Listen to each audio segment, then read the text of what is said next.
Bien, seguimos conociendo las distintas propuestas que nos vamos a encontrar en las próximas elecciones locales y hoy tenemos la visita de Octavio Cribaro, quien va a ser precandidato a gobernador por el PTS dentro del Frente de Izquierda Unida. Así que te agradecemos la visita, Octavio. No, gracias a vos. Bueno, Octavio, arranco por el comienzo. ¿Cuáles son las principales causas que te impulsaron a presentarte como precandidato a la Casa Gris?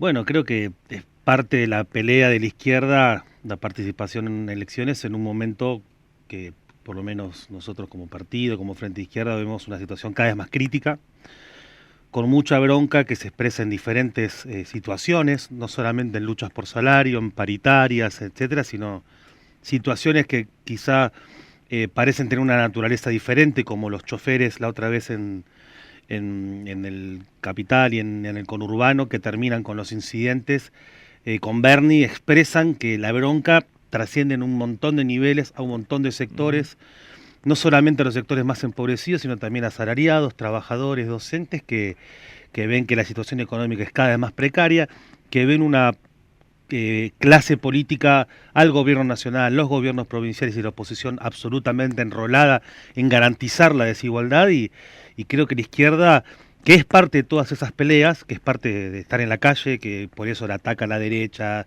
nos dicen que van a ser brigadas antipiquetes y todo eso, también tiene que dar una pelea en ese terreno porque los trabajadores no solamente expresen su bronca en peleas puntuales, sino también en elevar eso al plano político, decir, tenemos una voz propia, una voz de trabajadores, bueno, y el Frente Izquierda es parte de eso. ¿Y por qué la gobernación? ¿Has sido precandidato y candidato en otras oportunidades de distintas categorías? ¿Por qué esta vez la gobernación? Porque me parece que concentra mucho una pelea política en una provincia brutalmente desigual. Yo estoy repodrido de que te digan que hay pobreza o que Santa Fe es una provincia pobre, o una cosa que dice mucho la derecha, que Argentina es un país pobre. Argentina es un país riquísimo y Santa Fe es de la provincia más rica, probablemente junto con Córdoba. Lo que hay es una desigualdad absoluta. ¿Por qué? Porque todos los gobiernos, todos, antes decías de eso del PRO, etcétera, pero lo hace el peronismo ahora, gobiernan para que los cerealeros sean cada vez más ricos, para que Cargill gane más, para que los ojeros especulen y para que todo el resto de la sociedad se empobrezca cada vez más. Antes vos decías, bueno, están los pobres, bueno, pero hay nuevas categorías, hay asalariados en blanco, con derechos, con posibilidad de afiliarse a un sindicato que son pobres, es decir, que están por debajo de la línea de la pobreza. Te dicen que baja la desocupación, pero lo que hay es un crecimiento, lo veo en mi trabajo, porque damos de alta monotributos sociales en ANSES, un crecimiento brutal de los monotributos. Entonces, hay una dualización de la sociedad que es cada vez más brutal, donde vos tenés sectores que ganan con pandemia, con guerra, con crisis económica, y vos tenés un sector que se rompe el lomo 12 horas por día y cada vez está económicamente peor. Bueno, la izquierda trata de meterse en esa realidad, es parte de las peleas que damos, todos los que somos candidatos somos laburantes y también queremos ver cómo convertir esa bronca que hay en un proyecto político cada vez con más fuerza, que tenga la fuerza social de los trabajadores, de la juventud precarizada, de las mujeres que se movilizan, a las que les dan la espalda cada vez más los partidos tradicionales de Santa Fe, en este caso, pero también a nivel nacional. Y en este escenario, Octavio, ¿cuáles serían las primeras medidas que implementarías desde la Casa Gris? Mirá, si este es el diagnóstico, hay tanto para hacer. Nosotros venimos discutiendo hace un montón de tiempo que los puertos no pueden ser que estén en manos de empresas privadas, digo, y que el control del principal recurso, del principal insumo del país, que son los cereales, estén en manos de multinacionales que contaminan, especulan con el precio del dólar, porque te hacen devaluaciones cuando se les ocurre, y que garantiza una desigualdad cada vez más brutal, como venía diciendo. Entonces, nosotros proponemos nacionalizar los puertos, nacionalizar las cerealeras, pero eso obviamente que no va a pasar ni de la mano del macrismo, pero tampoco de la mano del peronismo, que cada vez garantiza más que esos sectores tengan poder de fuego, que coquetearon en su momento con lo de Vicentín Alberto Fernández y eso lo cajonearon de la manera más brutal, como cajonearon la ley de humedales, como cada medida que va en contra de un sector de los que ellos garantizan sus ganancias, terminan siendo absolutamente ninguneados. Eso es una discusión, pero nosotros venimos discutiendo como Frente de Izquierda la importancia de poner sobre la mesa la línea de repartir las horas de trabajo. ¿Para qué? Para que no haya gente que trabaja 10, 12, hasta 14 horas por un sueldo de porquería mientras su vecino, su hermano, su hermana está esperando que le suene el teléfono a una entrevista laboral. Entonces, ahí hay una cuestión, pero bueno, para hacer eso vos tenés que atacar las ganancias, los intereses de los principales grupos empresarios. Nosotros hicimos un cálculo que tomando 12.000 empresas, los economistas del PTS, tomando 12.000 grandes empresas, no la pyme, no el kiosco que le vas a meter un empleado más, sino las principales empresas podrían crearse 1 millón de puestos de trabajo. Pero ¿qué pasa? Que tenés que afectarle la ganancia, tenés que afectar los intereses de los grandes empresarios, y hay un consenso, así como hay un consenso con el FMI, hay un consenso de que los empresarios grandes no se los toca, y no es un consenso que es solo macrista, como a veces nos hacen creer desde el Frente de Todos, es un consenso que llega hasta el gobierno, porque vos tenés a Massa, con el apoyo del kirchnerismo, puntualmente, no solo el conjunto del peronismo, sino puntualmente el kirchnerismo, que toma el dólar soja, todas las medidas por el FMI, beneficios para los bancos, toca los fondos del ANSES, siempre para garantizar que esos sectores estén tranquilos, cómodos, que no tengan golpe de mercado. Bueno, nosotros creemos que hay que discutir en serio, que hay que dar vuelta a la tortilla, que de una vez por todas, frente a una crisis, hay que pelear por una salida por izquierda, desde abajo, de los trabajadores, que significa que son esos los que la tienen que pagar, porque son esos los que crearon la crisis donde estamos parados ahora. Octavio, decías, repartir las horas de trabajo. Tiene que ver también con una propuesta que han impulsado y debatido desde el Frente de Izquierda, que es la reducción de la jornada laboral. ¿Eso se puede impulsar desde la provincia de Santa Fe, desde el Ejecutivo Provincial, o es una cuestión más nacional? Yo creo que se puede impulsar desde cualquier distrito. Tiene que ver más con la movilización y el deseo de los trabajadores de pelear por eso, y si los sindicatos le dan lugar a una medida de esas características, que por la voluntad de gobierno. Nadie va a esperar que Perotti, que es afiliado secreto de la Sociedad Rural Argentina, vaya a pelear por el reparto de las horas de trabajo. Nadie va a pensar eso. Bueno, es una agenda para que los trabajadores tomen y para que los sindicatos tomen. Pero bueno, ahí nosotros tenemos un punto de vista crítico de cuál es la ubicación de los sindicatos en este momento, que están más pensando en una remake degradada de lo que fue el AI 2019, que fue la consigna que se levantó en su momento cuando empezó la crisis con la reforma previsional de Macri, que terminó con las movilizaciones en ese fin de 2017, y que inmediatamente que se expresó toda esa masa en la calle, dijeron, bueno, la clave es sacar a Macri con la elección. Yo creo que muchos sindicatos, movimientos sociales, sectores están más apuntando a decir hay que ganarla a la derecha, antes que decir hay que poner en la calle esta agenda, estos reclamos de los trabajadores, esta pelea contra la desocupación, esta pelea por la vivienda, que es una cosa cada vez más acuciante. Bueno, se puede leer en notas del diario Conclusión lo que significa el problema de los alquileres en la región, que te llevan a gastar la mitad del sueldo, que es cada vez más imposible conseguir una garantía, ni qué decir que el sueño de la casa propia es una cosa cada vez más utópica. Bueno, ante toda esa realidad, el tema es que quién va a pelear en la calle, y creo que la izquierda sistemáticamente está. Nos vimos el otro día con la pelea cortando la Panamericana, estuvimos apoyando la pelea de los choferes, y si vos ves cada vez que hay un reclamo, la izquierda está ahí. Bueno, el tema es que otras personas, que otros sectores están impulsando que esa agenda esté en la calle. ¿Y qué herramientas concretas aplicarías desde el gobierno de la provincia para atacar precisamente las dificultades que hay en el acceso a la vivienda y el alto costo de los alquileres actuales? Lo que pasa es que los gobiernos, tanto municipal como provincial, tienen una agenda contraria a que haya viviendas. ¿Cuál es la agenda?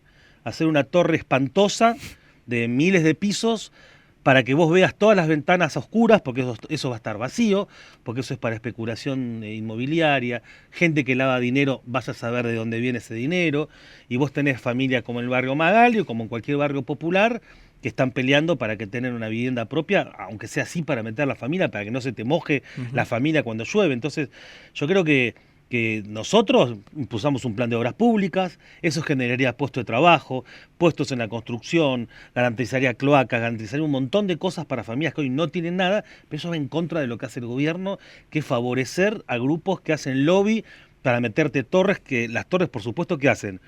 Te arruinan los servicios públicos para las casas que están alrededor, porque no empieza a llegar el agua, no alcanza la luz, se consume todo ahí adentro, y son torres que tienen pileta, puerto propio, helipuerto, lucecitas, etcétera, y vos ves que cada vez la vivienda es imposible.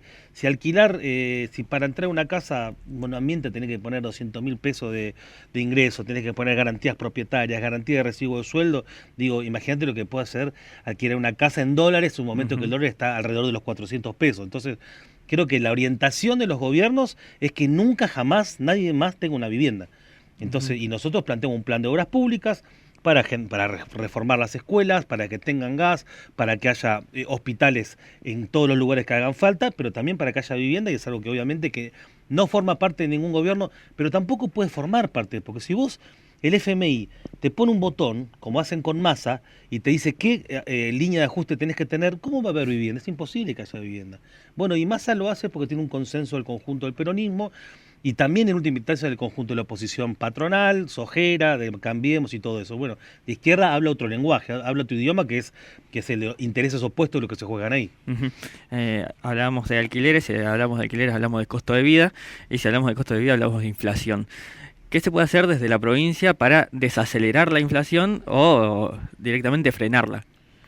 Vuelvo a lo mismo, yo creo que se puede hacer muchas cosas, pero no lo va a hacer Perotti, no lo va a hacer Losada, no lo va a hacer Clara García, no lo va a hacer Puyaro, no lo va a hacer ninguno de esos sectores que tienen las manos con la tinta de los empresarios a los cuales representan. Digo, si vos no tocas, si un puñado, para agarrar son un rubro, si un puñado de empresarios del comercio, Coto, La Gallega, para agarrarlo no solo nacionales, Carrefour y todo eso, te aumentan los precios, como reconoció de manera cínica, ¿te acordás, Brown, en la reunión del coloquio de IDEA? ¿Qué hacemos con los precios? Remarcar, dijo. Y se reía con toda la gente alrededor, y a esas reuniones van todos los políticos a chupar medias, a decir, miren que conmigo pueden estar tranquilos, que yo estoy previsible. Bueno, mientras ese sector controle los precios, mientras la sociedad rural y las cámaras ganaderas controlen el precio de la carne, siempre va a haber un problema de la inflación. Mientras las cerealeras guarden los cereales en silobolsa esperando que el dólar se vaya a Marte para después ahí liquidar la soja cuando los trabajadores pasaron a cobrar 30, 40, 50 veces menos, 50% menos de lo que cobraban antes porque se le devalúa, que esos son los mecanismos económicos, siempre vamos a estar así. Entonces, ahí no es una cuestión de poner a Tombolini o al Tombolini de Perotti, que no tengo la menor idea quién es, probablemente no exista, ni siquiera un Tombolini. Tombolini es el encargado de control, digo, el encargado de los controles de los precios. Bueno, no es un Tombolini, es quien controla los recursos. Digo que si las cerealeras y los silobols están en manos privadas, si los puertos exportan o importan cuando lo determina Cargill, si los supermercados controlan los precios para remarcar, para que se pueda ir de vacaciones cada vez más lejos el dueño de esas empresas, estamos fritos. Nosotros creemos que hay que tomar medidas. A veces te dicen, la izquierda quiere nacionalizar todo, quiere expropiar. Nosotros no queremos nacionalizar todo y expropiar todo. No le vamos a tocar el kiosco, el remis, el taxi, el que está manejando en este momento en Corrientes y Urquiza. Nosotros queremos tocar los recursos centrales de la economía, sí, eso los queremos nacionalizar, los bancos nos queremos que... ¿Cómo van a estar los bancos en manos privadas y van a estar los gobiernos mirando así como hacen golpe de mercado cada vez que quieren? Los bancos, las cerealeras, las grandes siderúrgicas, los grandes supermercados, son empresas que tienen que estar controladas por trabajadores en manos del Estado, garantizando el acceso a los alimentos baratos, garantizando que se priorice que haya pan barato en las mesas de los argentinos y no exportando para negocios privados. Bueno, esas, vos decís, son medidas de qué índole, son medidas profundas, estructurales en una economía dependiente como la Argentina, para que el mercado internacional, el FMI, los grandes empresarios no hundan a las grandes mayorías, que en última instancia, con esto termino la respuesta a esta pregunta, los grandes empresarios lo que quieren es un país donde haya 5 millones de personas que vivan bien o muy bien, y después todo el resto un mar de pobreza. Ese es el modelo que tienen. Antes vos podías decir que ese es el modelo que tenía el macrismo, porque los otros tienen un discurso cada vez más nacional y que con la asignación universal, un poquito de reparto, repartían migajas, digámoslo todo, pero ahora ni siquiera todos ahora tienen ese modelo. Todos tienen la lógica de que vos tenés que impulsar a los ojeros, impulsar a las cerealeras, y si a ellos les va bien va a derramar un poquito y te vamos a aumentar un 10% de la asignación universal. No va más eso, no va más como orientación. Gobierna el macrismo y el peronismo para las mismas élites. Octavio, te cambio de tema. Hay otro problema grave en la provincia de Santa Fe y en la ciudad de Rosario en particular, que es el tema de la seguridad y esta ola de violencia que estamos atravesando. ¿Cuál sería la agenda de la izquierda para abordar esta problemática? Mira, primero hay que determinar qué es lo que está pasando. Yo no sé si coincido, entiendo lo que va la pregunta, sí, ¿no? Pero no sé si lo llamaría un problema de inseguridad. Yo creo que hay un problema de crimen organizado muy grande en Santa Fe, que no es solo de Santa Fe, La otra vez un periodista en Carlos Pagni decía que en la provincia de Buenos Aires es lo mismo, nada más que lo organiza la policía bonaerense, entonces está un poco más organizado el narcotráfico, entre comillas. Digo, yo creo que hay un problema de crimen organizado, pero porque en Santa Fe es donde más profundamente se ha visto el involucramiento del Estado en ese crimen organizado, porque vos tenés dos fiscales, incluyendo el fiscal general de Rosario, que cayó preso. Senadores que no vamos a decir nombres, pero que probablemente la gente lo sepa, que fueron cuestionados por proteger juego clandestino. Vos tenés funcionarios del gobierno actual, altos funcionarios del gobierno actual y funcionarios de los gobiernos anteriores, socialistas, involucrados por lo menos en la connivencia y en el control y en la protección del narcotráfico. Y después tenés la policía, que no hace falta ni que lo diga, uno ve los condenados en la causa de los monos y ve el nivel de involucramiento. Entonces, hay un Estado que está con las manos en la masa en el problema del narcotráfico, y ¿cuál es la solución, entre comillas? Que ese mismo Estado se fortalezca con fuerzas federales, con gendarmes, ¿cómo se llama? Con nuevas oficinas de la justicia federal. Eso no garantiza nada, porque es ahí donde se protege. ¿Qué vamos a tener? ¿Que los jueces de Comodoro Pi? O sea, que ya sabemos lo que son, que protegen a todo grupo empresario, todo servicio de inteligencia, todo viaje de políticos con fiscales, etcétera, como el que hemos hablado escondido. Esos tipos van a estar muy, muy interesados en condenar narcotráfico. Jueces que viajan a Estados Unidos con narcotraficantes, esos van a ser los que tengan un control del narcotráfico. Yo creo que no, que hay que tener una visión mucho más profunda. Queremos que nosotros, por lo menos, planteemos una agenda diferente, que hay que nacionalizar los puertos, que lo planteé en relación al problema económico, también tiene un interés alrededor del problema del narcotráfico. Porque encontraron 1.500 pesos en terminal, 1.500 kilos de droga en Terminal Puerto Rosario, que lo controla Vicentín. Entonces, si no discutimos eso, si no discutimos la profunda crisis policial que hay, si no discutimos medidas de fondo, estructurales, de largo plazo, para que la juventud tenga trabajo, tenga vivienda, tenga acceso a la educación. El otro día estuve charlando con un miembro de la comunidad Toba de la zona oeste y le pregunté, ¿y vos qué pensás qué pensás que la juventud, de todas las cosas que le falta a un joven qué es lo que le falta? Me dijo: nadie en el barrio Com opina que su hijo puede en algún momento llegar a la universidad. Nadie. No hay ningún chico.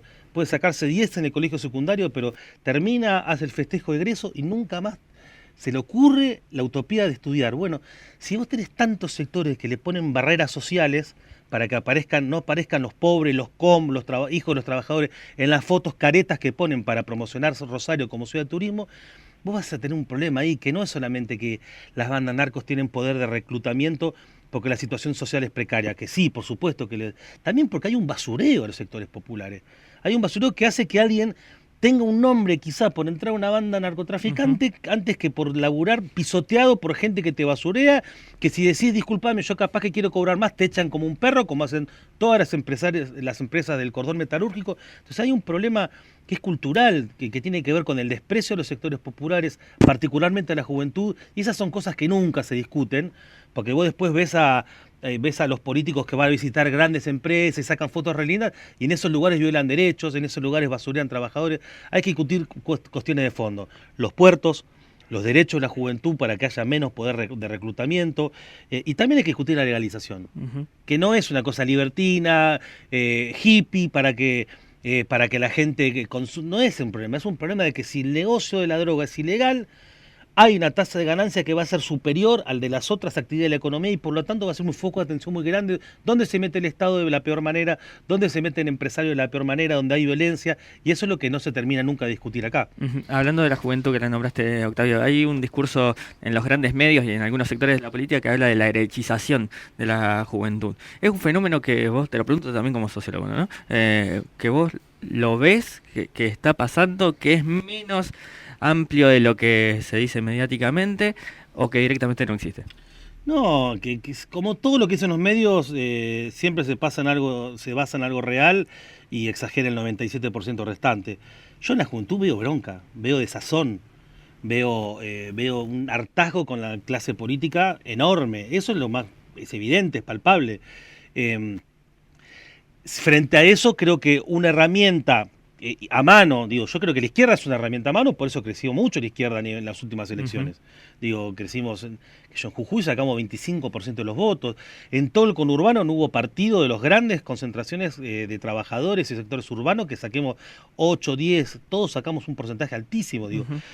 Por supuesto que es más fácil hablar de que se fortalece la derecha, pero en un ambiente de bronca como el que se expresó con los colectiveros, tiene lógica que un sector tome las ideas de Milei, el apoyo a la figura de Milei más que a las ideas de Milei, porque es un tipo que grita, porque se expresa de manera disruptiva. Digo, ahora bien, no es que apoyan las ideas de Milei. Los sectores que apoyan conscientemente las ideas de Milei es una minoría que está en contra de los derechos de las mujeres, que quiere una reforma laboral, que quiere que los jubilados nunca jamás se puedan jubilar, los que están en edad de hacerlo. Digo, si vos le preguntás a un joven, ¿vos querés laburar? ¿Qué te gusta de Milei? ¿Qué te va a decir? Que propone cobrar en dólares. Vos le podés explicar, mirá, Milei nunca vas a cobrar en dólares, porque es imposible. Lo que está proponiendo en realidad es devaluarte tu salario a muerte. Cuando vos explicás eso, se entiende mucho más. Digo, porque lo que le gusta es la idea de putear a los políticos y dolarización. Para mí, digo, es mi visión como por lo que veo. Los que te dicen que estamos en contra de los derechos de las mujeres es la minoría más activa de esos sectores. Digo, pero preguntale a cualquiera de los dice, ¿quién te gusta, Milei? Preguntale. Pero vos sabés que Milei no quiere que vos tengas gas en tu casa porque lo va a llegar a un precio que vos no lo vas a poder pagar. ¿Qué te va a decir que sí? No te va a decir que sí.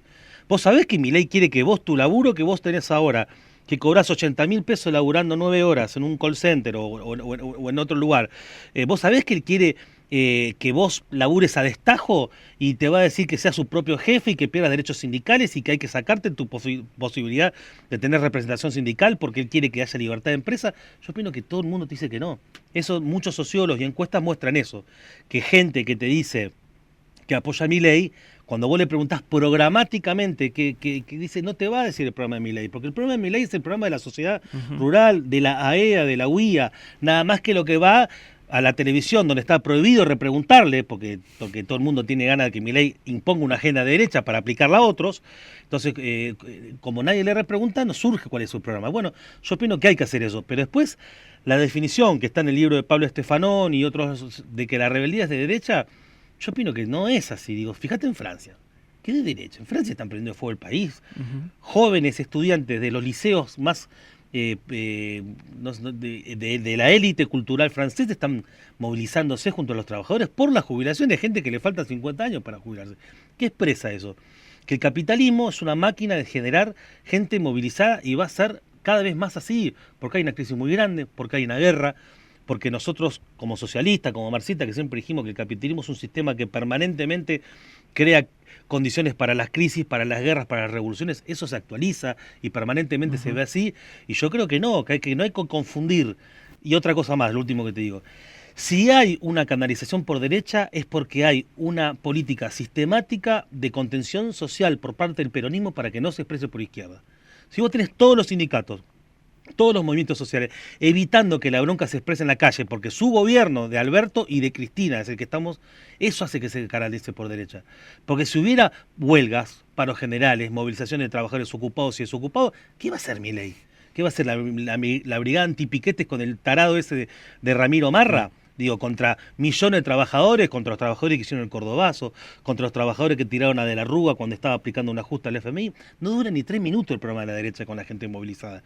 Pero hay miedo a eso, mucho más miedo hay más miedo a la gente movilizada, a trabajadores en las calles, que al crecimiento de esa derecha, que en última instancia es funcional para todos, porque como macrismo, peronismo, socialismo, todos tienen un programa de ajuste. Si vos tenés un loro como Milei diciendo que hay que aplicar ajuste, reforma, etcétera, le ayuda a los que están en el turno del gobierno. Te hago las últimas dos del plano político partidario ahora. En el Frente de Izquierda Unidad, tu precandidatura no sería la única, al menos en esta altura, que iría para la gobernación. ¿Cuáles son los matices o diferencias que hay entre los diferentes dirigentes que van en búsqueda de la gobernación? Mira, antes que eso, una cosa más general. Yo creo que como Frente Izquierda tenemos una buena situación para dar una pelea este año. Hay una novedad política que es la incorporación de Ciudad Futura al peronismo, de lleno, porque va a estar Monteverde en la interna con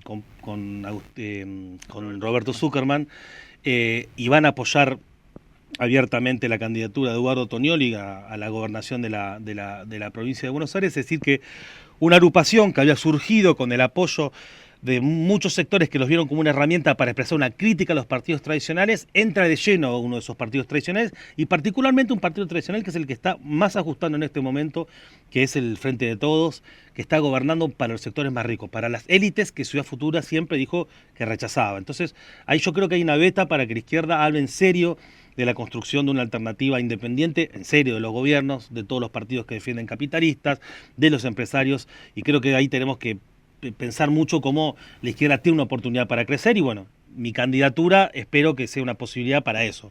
Después, diferencias, no sé si hay tantas. Yo creo que nosotros hemos propuesto lo que creíamos y lo que creemos que son las mejores herramientas a nivel nacional y a nivel local para enfrentar una pelea política donde hay una voluntad de que la izquierda no exista como nombre. Digo, y por eso todo el mundo te habla de Milei y nadie te habla de que ayer el Frente de Izquierda retuvo los 2 diputados hace poco en Neuquén, o que vamos a hacer una elección muy pero muy importante en la provincia de Jujuy. Entonces, nosotros propusimos como PTS a Miriam Bregman en fórmula con Nico del Caño. ¿Por qué? Porque opinamos que son claramente las 2 referencias, pero por lejos más conocidas, más destacadas y las que más lejos llegan de toda la figura de la izquierda. En mi caso, en la provincia de Santa Fe, que es una provincia con dificultades para la izquierda, creemos que es lo mismo, que por haber participado en 2 elecciones previas y todo, es una posibilidad, y porque vemos que está todo tan derechizado, todas las candidaturas del Frente de Frente son corridas a derecha, el peronismo está gobernando como si fuera un gobierno de la reta en la provincia de Santa Fe.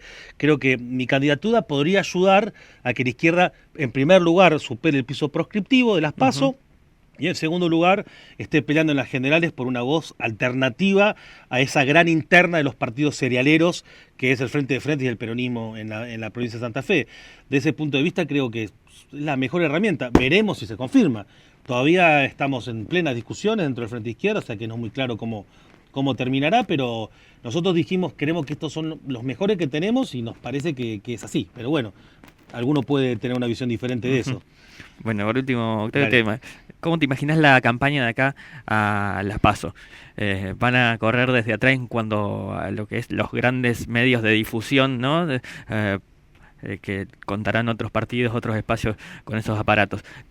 ¿Cómo lo van a equilibrar ustedes a la balanza? Primero me tengo que pedir licencia en el trabajo porque, como ustedes saben, yo trabajo atendiendo público en ANSED, o sea que si no consigo eso va a ser muy difícil. Licencia sin goce de haberes, por supuesto. No, sí, vos dijiste lo de los medios de comunicación, que es clave. Lo otro son los recursos. Los partidos de gobierno no hacen campaña electoral con los recursos del partido, hacen campaña electoral con los recursos del Estado. Nosotros juntamos platita por platita, peso por peso que pongo yo, que pongo Julia, la compañera que me acompañó hoy, y aportamos para que el partido pueda tener una publicidad que te aparezca en Instagram, para poner la nafta a mi Renault Clio modelo 2013 con el que vamos a recorrer la provincia. Se paga así la campaña. Es una campaña, cuando decís una campaña a pulmón, es a pulmón, literalmente. Entonces, es una lucha muy desigual. Ahora bien, yo creo que no es desigual desde el punto de vista que nosotros hablamos de cosas que le afectan a las grandes mayorías, aunque seamos una minoría política en relación a los partidos más grandes, hablamos de una realidad que le afecta a mayorías mucho más que ellos, porque ellos son los que están empeorando la situación. Son los garantes de la desigualdad, son los garantes de la pobreza, son los garantes de la falta de vivienda, y nosotros somos los que peleamos no para que la izquierda llegue al poder y te garantice eso. Somos los que estamos diciendo, hay que organizar las fuerzas desde abajo, recuperar los sindicatos, recuperar los centros estudiantes, ganar las calles, para pelear no solamente por una salida de izquierda electoralmente, sino por una salida de los trabajadores a la crisis de conjunto. Digo, nosotros no somos gente que te va a decir que si Nicolás del Caño, Miriam Bregman, entramos más diputados, vamos a ir llenando y un día hay socialismo. Nosotros creemos que los trabajadores tienen que pelear por gobernar con sus propias organizaciones democráticas de trabajadores, organizando otros sectores populares, y para eso la pelea en las calles, la pelea en las elecciones es una manera de decir: tenemos que empoderar a los trabajadores, hay que ganar esa perspectiva histórica. No puede ser que sea un sistema social como el capitalismo que garantiza permanentemente penurias, enfermedades que desaparecieron vuelven, garantiza miseria para todos, riqueza para un puñado muy grande. Bueno, la izquierda puede hablar de eso, y en ese sentido creo que son ideas con vocación de ser mayoritarias. Bueno, Octavio, te Te agradecemos muchísimo tu tiempo y seguramente nos volvemos a encontrar a medida que avance el cronograma electoral. Ojalá así sea.